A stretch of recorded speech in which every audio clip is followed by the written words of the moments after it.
Assalamualaikum warahmatullahi wabarakatuh. Waalaikumsalam warahmatullahi wabarakatuh. Bismillahirrahmanirrahim. Alhamdulillahirabbil alamin. Wassalatu wassalamu ala asyrofil anbiya'i wal mursalin sayyidina wa habibina wa syafi'ina Muhammadin sallallahu alaihi wasallam wa ala alihi wa ashabihi wa man tabi'ahum bi ihsanin ila yaumiddin. Rabbi shrah li sadri wa yassir li amri wahlul 'uqdatam min lisani yafqahu qawli wa la haula wa la quwwata illa billahil 'aliyyil 'azim. Amma ba'd.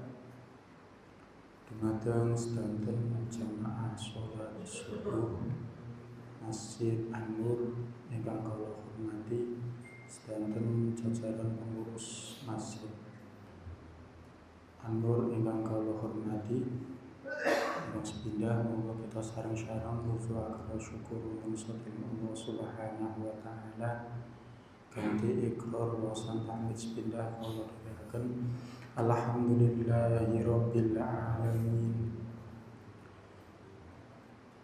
Mugi-mugi kekebalan wonten pagi punika enjang punika estu angsal ridhonipun Allah Subhanahu wa taala. Sholawat salam mugi tansah kunjuk katur wonten junjungan kita Nabiullah Muhammad sallallahu alaihi wasallam. Mugi-mugi ikhtiar kita sholat subuh, iktikaf, thalabul ilmi wonten enjang punika dados sababiyah kita kadaku dados umatipun Kanjeng Nabi dan Nabi syafaat langkung syafaat yaumil qiyamah. Amin Allahumma amin. Hadirin hadirat ingkang kula hormati, lajengaken kajian atau pengawasan wonten Ahad pagi punika kitab Al-Arba'in An-Nawawi, kumpulan-kumpulan hadis yang disusun oleh Imam An-Nawawi. Injang punika masuk hadis nomor 4. Hadis nomor 4 dipun riwayataken nggih punika kula wasaken An Abi Abdurrahman Abdullah bin Mas'ud, diceritakan oleh sahabat Abi Abdurrahman namanya Abdullah bin Mas'ud radhiyallahu taala anhu qala. Abdullah bin Mas'ud berkata, haddatsana Rasulullah sallallahu alaihi wasallam wa huwa shadiqul masduq. Abdullah bin Mas'ud berkata, saya pernah mendengarkan cerita atau mendengarkan sabda dari Rasulullah Muhammad sallallahu alaihi wasallam. Nabi berkata, inna ahadakum yajma'u khalquhu fi batni ummi. Sesungguhnya di antara kita itu dikumpulkan, diciptakan lewat fi batni ummi, lewat di dalam kandungan ibu kita atau ibu. Arba'ina yauman nutfah. Jadi manusia itu diciptakan di dalam kandungan itu selama 40 hari berupa nutfah. Nutfah itu adalah perpaduan antara air mani laki-laki dengan air mani perempuan lewat berhubungan badan. Tsumma yakunu 'alaqatan misla dzalik. Setelah 40 hari berubah menjadi alaqah. Alaqah niku artinya adalah darah selama 40 hari. 40 hari pertama berupa air mani, 40 hari kedua berproses menjadi darah, thumma yakunu mudghah misla dzalik, 40 hari berikutnya berupa daging. Mudghah itu adalah daging, segumpal daging. Berarti kalau dihitung 40 ditambah 40 80 hari ditambah 40 menjadi 120 hari. Itu hitung-hitungan secara bulan berarti sekitar 4 bulan. Kalau orang Jawa dulu itu sebelum 4 bulan itu biasanya ada selamatan. Itu proses daripada penciptaan manusia.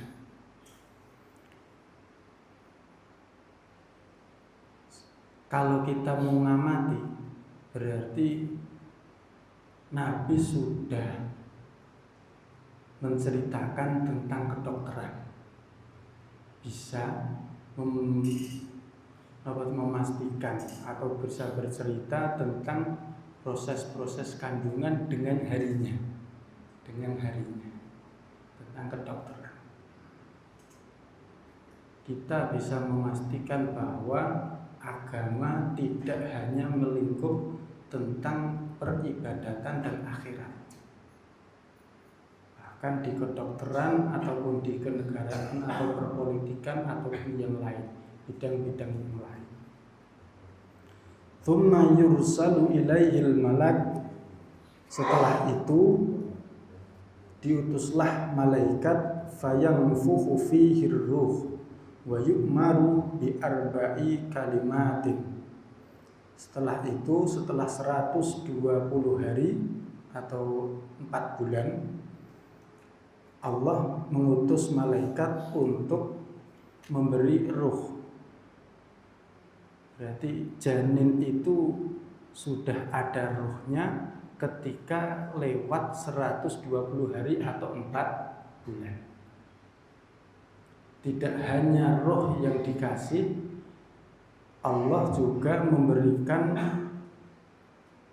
4 perkara.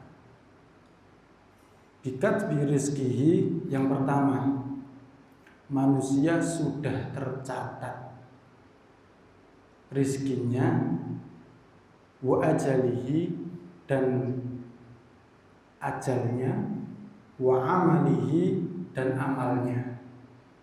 Yang terakhir, wa syaqiyyun aw sa'idun.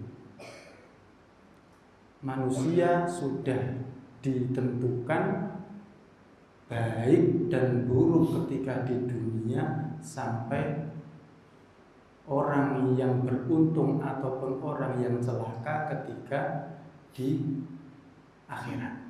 Itu sudah ditentukan ketika manusia dimasuki ruh di dalam kandungan ketika umur 120 hari atau 4 bulan. Yang pertama tadi tentang penciptaan, tentang kedokteran. Yang kedua tentang takdir, tentang takdir manusia. Ketika para ulama itu membaca hadis ini, itu beberapa orang ataupun ulama, pengamat, para orang-orang alim itu mempunyai beberapa pandangan. Pandangannya begini: ketika manusia sudah ditentukan baik buruknya rezeki ataupun ajalnya, jodoh dan yang lain-lainnya, mengapa manusia diberi suatu ikhtiari? Contoh, kalau kita itu sudah ditentukan surga dan neraka, sudah ditentukan sebelum kita lahir, mengapa kita harus ibadah? Satu. Yang kedua, ada orang yang tidak percaya tentang takdir. Itu kalau di agama namanya adalah qadariyah. Orang yang sangat tunduk tanpa kompromi dengan takdir namanya adalah Qadariyah, kalau orang yang tidak mau tunduk namanya Jabariyah. Ulama-ulama yang ada di sisi Qadariyah itu sangat-sangat tunduk kepada takdir. Ya udah, kalau memang manusia sudah ditentukan rezekinya, ditentukan jodohnya, ditentukan tentang ajalnya, baik buruknya dan amal-amalnya, kita serahkan. Seibarat manusia hanya sebagai wayang yang digerakkan oleh dalang. Tapi orang yang menentang tentang kekuasaan Allah, keabsolutan daripada Allah, namanya Jabariyah. Orang itu menentang bahwa segala sesuatu yang diperbuat manusia itu murni daripada manusia. Dan dua sisi ini adalah sisi kanan dan kiri.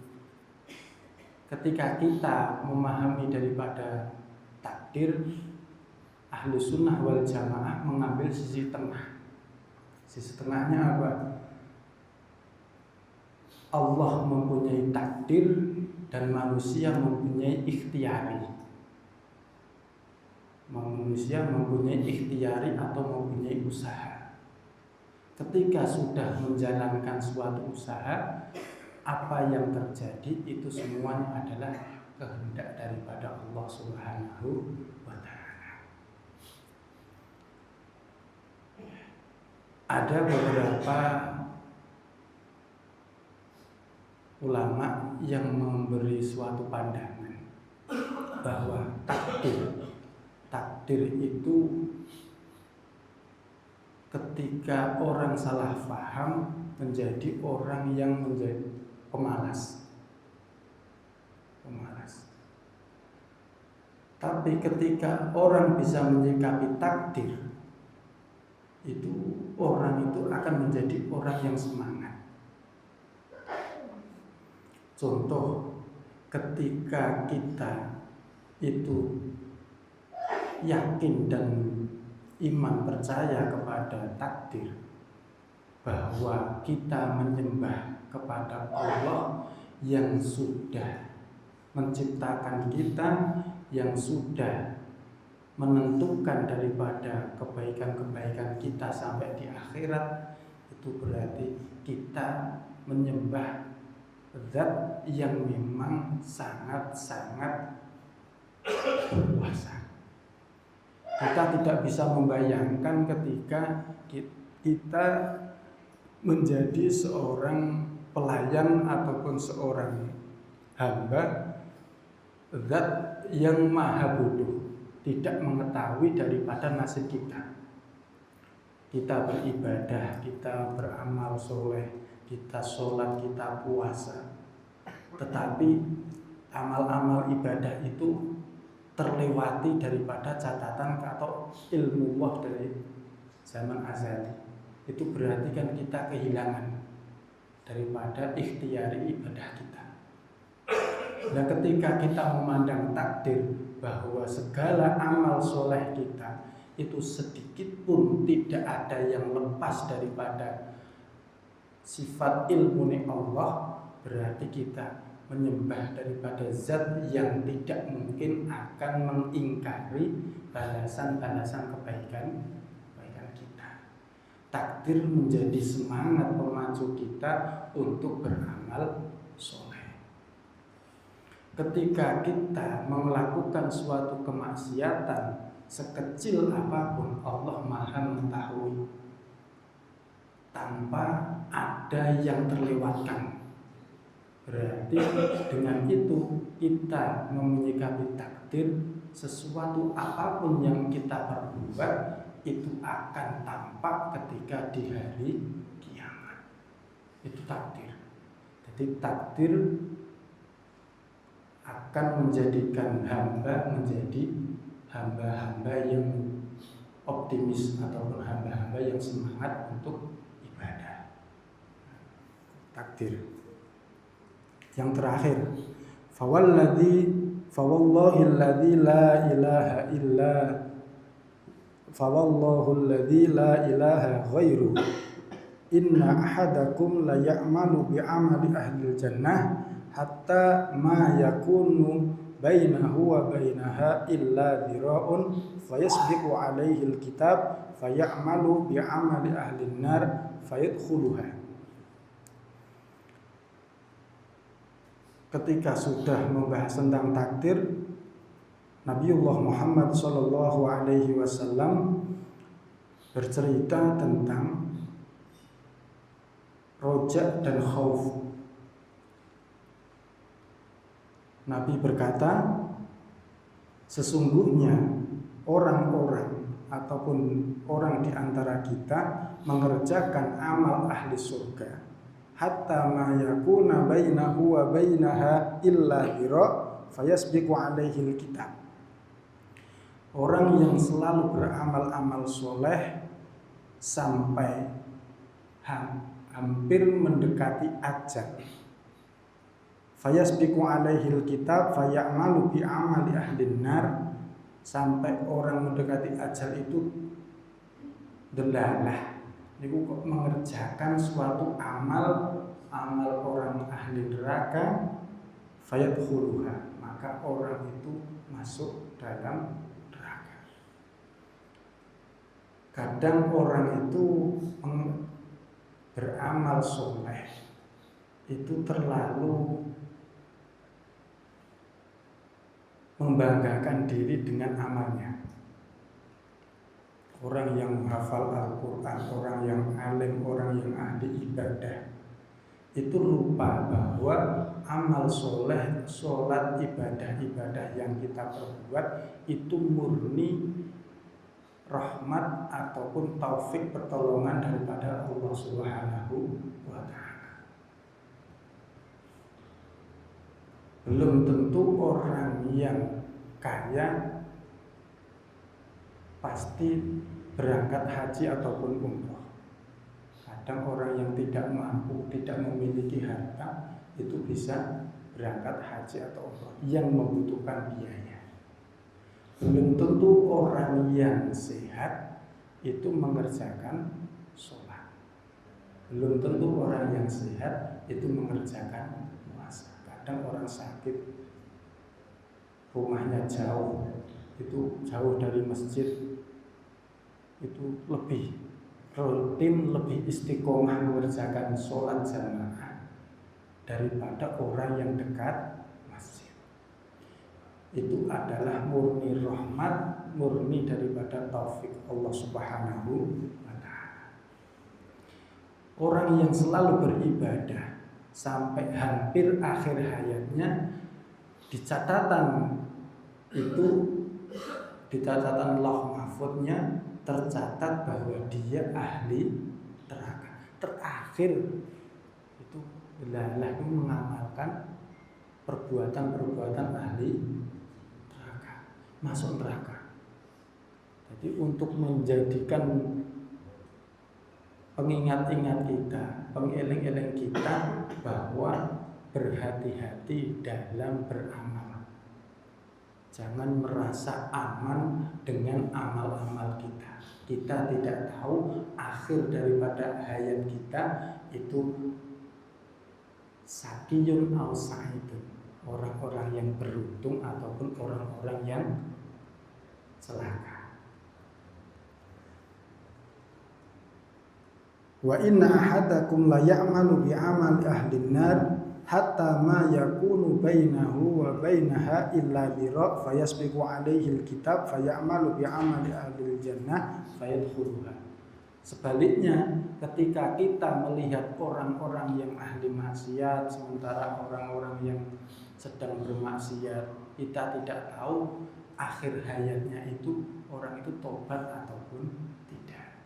Jadi rojaknya kita ketika kita secara pribadi itu selalu mengharap semoga kita beramal soleh, kita ibadah, kita puasa, kita sedekah, itu semoga sampai akhir hayat kita dijemput oleh malaikat maut. Tapi ketika kita memandang orang lain, contoh orang-orang yang sedang maksiat ataupun orang-orang yang sedang di dalam keburukan, kita pandangannya adalah Bisa jadi orang-orang itu ketika akhir hayatnya atau ketika sepuhnya sebelum meninggalnya, dia orang-orang yang tobat, dia orang-orang yang mengamalkan amaliyah yang bisa menyebabkan orang masuk surga. Tidak ada yang tahu. Ketika kita sholat, kita hanya berharap semoga kita ibadah sampai akhir hayat. Tapi ketika memandang orang ahli maksiat, kita memandangnya bahwa bisa jadi mereka ketika meninggal, orang itu adalah orang yang sedang mengamalkan amaliyah ahli surga. Ataupun orang kafir sekalipun, bisa jadi ketika sebelum meninggal dia mengamalkan atau melafadzkan lafaz syahadat asyhadu an la ilaha illallah wa asyhadu anna muhammadar rasulullah. Bisa jadi orang yang ahli ibadah itu ketika melafalkan la ilaha illallah, orang itu tidak bisa. Para ulama memberi pandangan hadis ini untuk kehati-hatian kita. Ketika kita beramal ibadah, selalu dijaga hatinya untuk selalu ikhlas, selalu mengharapkan daripada rahmat Allah Subhanahu wa ta'ala. Rawahul Bukhari wa Muslim. Hadis ini diriwayatkan oleh Imam Al-Bukhari dan Imam Muslim. Semoga kajian pagi ini bermanfaat fiddin wa dunya wal akhirat. Semoga dapat menjadikan sababiyah kita, selamat hati kita, selamat jiwa kita, selamat diri kita, keluarga kita, jamaah kita semuanya di dunia dan akhirat. Amin Allahumma amin. Dari saya banyak kata yang salah, saya minta maaf. Akhirul kalam, ihdinas siratal mustaqim, wallahu muwaffiq ila aqwamit thoriq. Assalamualaikum warahmatullahi wabarakatuh. Waalaikumsalam warahmatullahi wabarakatuh.